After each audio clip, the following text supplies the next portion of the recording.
తెలంగాణలో మరో ఎన్నికలకు రంగం సిద్ధమైంది. అసెంబ్లీ ఎన్నికలు, పంచాయతీ ఎన్నికలు, లోక్సభ ఎన్నికలు ఇప్పటికే పూర్తవగా త్వరలో స్థానిక సంస్థలకు ఎన్నికలు జరగనున్నాయి. అన్ని ఎన్నికల్లోనూ ఘన విజయాలు సొంతం చేసుకుంటున్న తెరాస 32 జిల్లా పరిషత్తులని కైవసం చేసుకోవడానికి కార్యాచరణ మొదలుపెట్టింది. మరోవైపు కాంగ్రెస్ కూడా ఈ ఎన్నికల్లోనైనా సత్తా చాటాలని భావిస్తోంది. అందుకే స్థానిక పరిస్థితులకు అనుగుణంగా గెలిచే అవకాశాలు ఉన్నవారిని ఎంపిక చేసి వారికి బీఫారాలను అందించాలని కాంగ్రెస్ పార్టీ నిర్ణయం తీసుకుంది.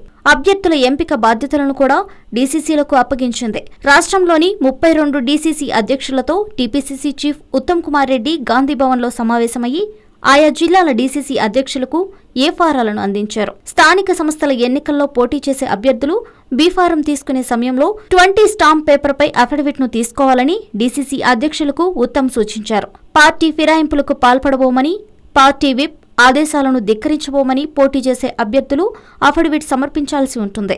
ఈ అఫిడవిట్ సమర్పిస్తేనే బీఫారాన్ని అభ్యర్థులకు అందించనున్నారు. గెలుపు గుర్రాలకే టికెట్లను కేటాయించాలని ఉత్తమ్ డీసీసీ అధ్యక్షులకు సూచించారు. అభ్యర్థుల ఎంపికలో సామాజిక సమీకరణలతో పాటు గెలుపు అవకాశాలను కూడా పరిగణనలోకి తీసుకోవాలని సూచించారు. అభ్యర్థుల ఎంపికలో వివాదాలను స్థానికంగా పరిష్కరించుకోవాలని ఉత్తమ్ పేర్కొన్నారు. ఇంతవరకు బాగానే ఉన్నా ఎంతమంది అభ్యర్థులు అఫిడవిట్ ఇస్తారు అనేది చర్చనీయాంశమైంది. లోక్సభ ఎన్నికల ముందు కరీంనగర్ నుంచి పోటీ చేసిన పొన్నం అఫిడవిట్ ఆలోచన చేయడంతో అదే ప్రణాళిక రాష్ట్ర వ్యాప్తంగా అమలు చేయాలని పార్టీ రాష్ట్ర నాయకత్వం నిర్ణయించింది.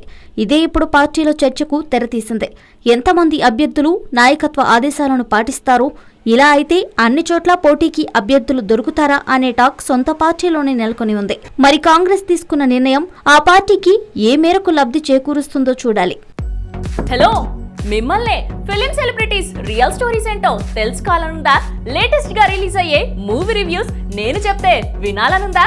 ఇంకెందుకు ఆలస్యం, యోయో టీవీని సబ్స్క్రైబ్ చేసుకోండి. అలాగే మర్చిపోకుండా యోయో టీవీ యాప్ ని కూడా డౌన్లోడ్ చేసుకోండి.